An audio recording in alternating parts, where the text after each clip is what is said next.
Hello les amis, bienvenue sur ma chaîne où je raconte des histoires de meurtres et mystères.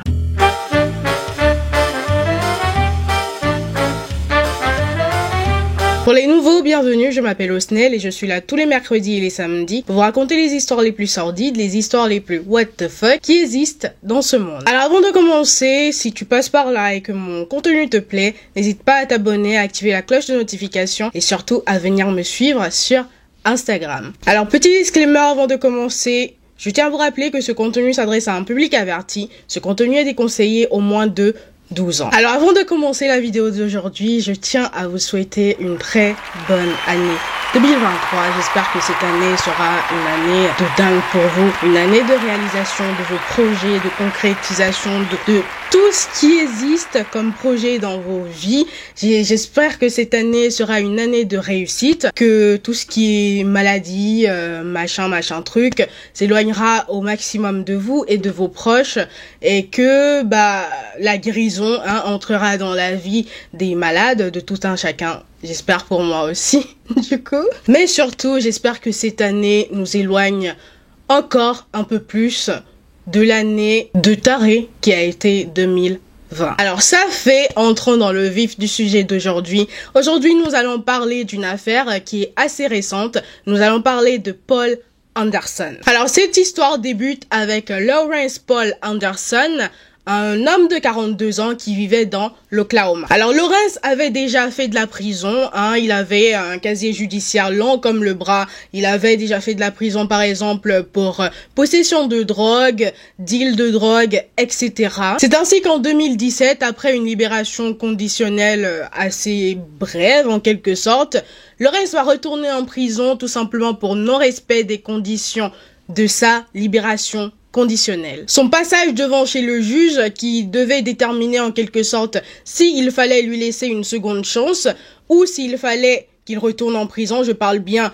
de la violation de sa libération conditionnelle en 2017. Donc son passage chez le juge a été vraiment très informatif dans le sens où son officier de probation a été appelé pour témoigner, que ce soit en sa faveur ou en sa défaveur, et notez ce qu'il va dire l'officier de probation. Son officier de probation va dire que ce monsieur était un danger pour la société, et qu'il était un danger pour lui-même, et qu'il fallait à tout prix le renvoyer en prison et éviter qu'il en ressorte le plus tôt possible. Après tout ça, le juge va décider de renvoyer Lawrence en prison en lui rajoutant une peine de 20 ans de prison pour violation de sa libération conditionnelle. Mais en 2020, le gouverneur de l'État va réduire la peine de Lawrence, ainsi sa peine va passer de 20 ans à 9 ans de prison. Mais étant un chanceux, ce Lawrence, il sera libéré en 2021 suite à des libérations massives pour des raisons que je présume être, je pense, une surpopulation. Je sais pas trop pourquoi ils font ça, dans quel but ils font ça,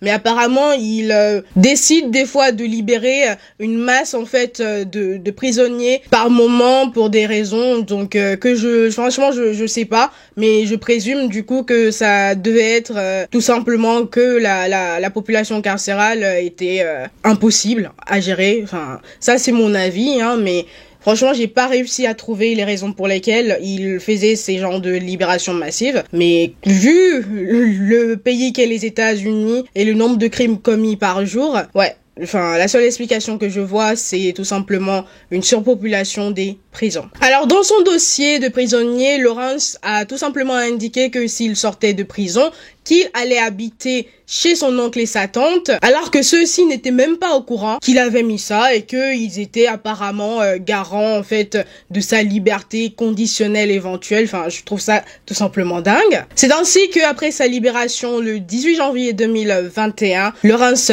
part habiter chez sa tante et le mari de celle-ci, donc son oncle indirectement, et ceux-ci l'auraient apparemment accueilli vraiment les bras ouverts, sans préjugés, sans jugement, sans rien. Ils étaient vraiment contents de l'avoir à la maison. Alors cette histoire prend un tournant le 9 février 2021 lorsque Lawrence pénètre par effraction chez leur voisine Andrea Lynn Blankenship, et une fois chez la dame, il l'assassine, retire son cœur et rentre chez sa tante. Alors je sais, vous vous posez la question, qu'est-ce qu'il va faire avec le cœur? Alors apparemment, il aurait cuisiné le cœur avec des patates et il l'aurait servi à sa tante et au mari de celle-ci. Like, what the fuck? Il racontera plus tard que c'était tout simplement pour chasser des démons qui les possédaient.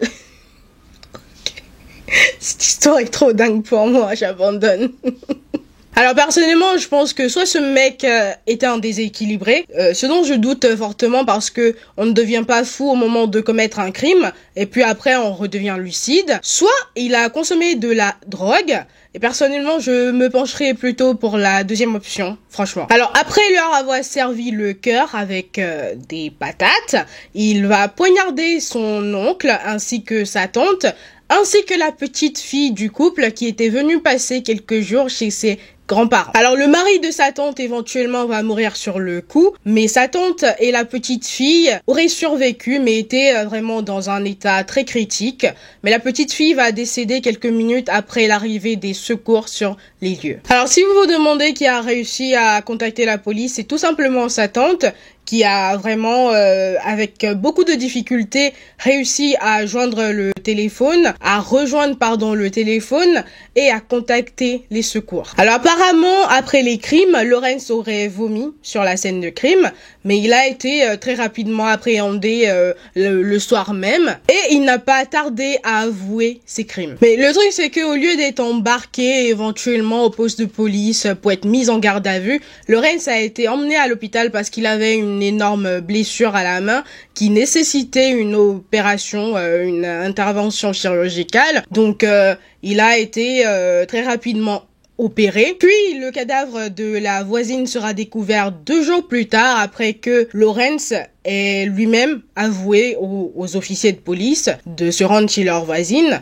qu'il l'avait tuée et qu'il avait cuisiné son cœur avec des patates qu'il avait servi à son oncle et à sa tante.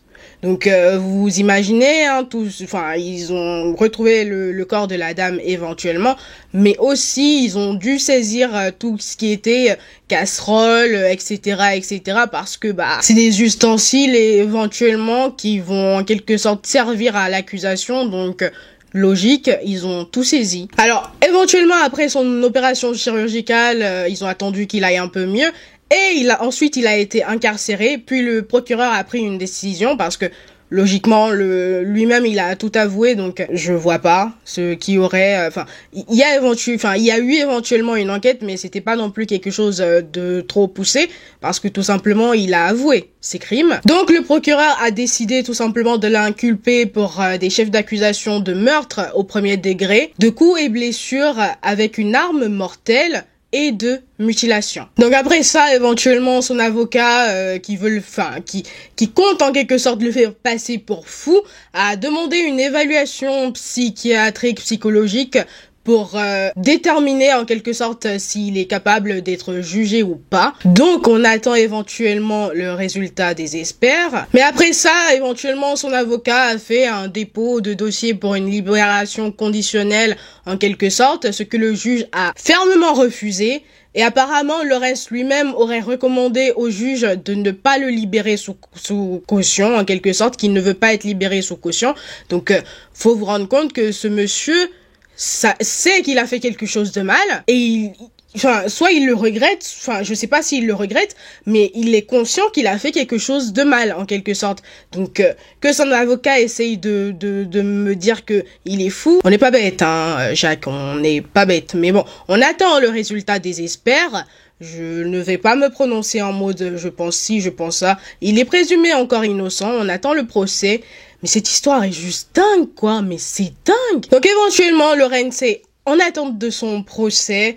Franchement, j'ai hâte d'en savoir plus, tout simplement parce que je veux connaître les vraies raisons de ces crimes horribles en quelque sorte. Soit tu as consommé de la drogue et tu étais en quelque sorte dans un état second. Je ne sais pas parce que il était quand même conscient qu'il a fait quelque chose de mal en fait. Déjà il a vomi après avoir commis ces crimes. Il a cuisiné le cœur avec de la patate. Quelqu'un qui est dans un état second. Vous voyez un peu ce que je veux dire? Donc vraiment, moi je m'attends à ce qu'il s'explique et qu'il s'explique bien mieux que son histoire de démon, franchement.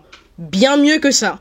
On attend mieux de lui. Donc voilà les amis, cette histoire complètement dingue, complètement... franchement, je sais même pas quoi dire, je sais vraiment pas quoi dire, c'est une dinguerie quoi. Il a cuisiné le cœur de la dame avec des patates, like. Mais vraiment, je suis sous le choc. Bref, donc voilà, les amis. Bon, vraiment, pour cette fois, c'est fini. Voilà, les amis, j'espère que cette histoire vous aura plu. On se retrouve une prochaine fois pour une nouvelle histoire. En attendant, je vous souhaite une bonne journée, portez-vous bien et faites de bons choix. Bye, guys.